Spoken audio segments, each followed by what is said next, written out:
Been thinking about the story of Simone Biles lately. And Simone Biles, so the story goes, when she was about 7 years old, was on a daycare trip, and they just happened to go to a place where they were doing gymnastics, and they got to try a few things, and the coaches there immediately sensed that there was something different about this child. She was able to tell where the ground was, where where her feet were, no matter what they did to her, no matter how she twisted and turned in the air. She just knew where the earth was, where her feet would land. And during this past week, during this recording, this is around the time of the Olympics, and Simone Biles decided not to do portions of the Olympics because she lost that feeling of where the ground was. This is called the Twisties. The Twisties in gymnastics, when you just can't feel where you are in the air and where the ground is anymore. And it was terrifying for Simone Biles. I think in the same way, many of us spiritually find ourselves having the Twisties at times, where we just feel like we don't know how we're going to land.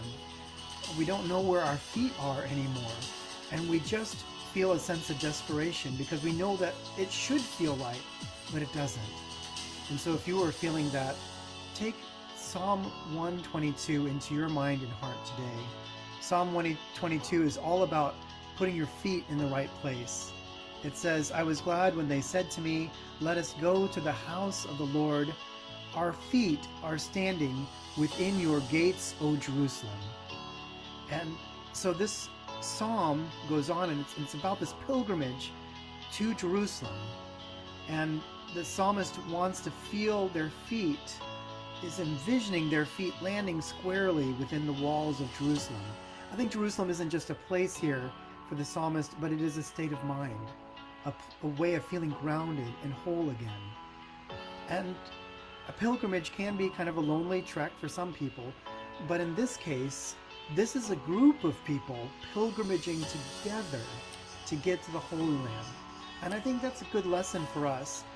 Part of this psalm says, "For the sake of my relatives and friends, I will say, peace be within you." Sometimes a pilgrimage is gathering those people who are important to our journey. Maybe that was even 20 years ago, reconnecting with them, or at least even thinking about the stories of them, and beginning to feel like we are connected through them, through our friendships, through those other faith relationships that help us to feel that we are connected again to that soulful place. And so I'll encourage you, if you feel like your feet are disconnected, if you're having the twisties, to reach out to those people who have been soul finders, those people who have been part of your pilgrimage journey. Reach out to them with an email or someplace on Messenger and just let them know how you're doing. And you might be surprised. You might find that your feet are relearning how to find the ground again.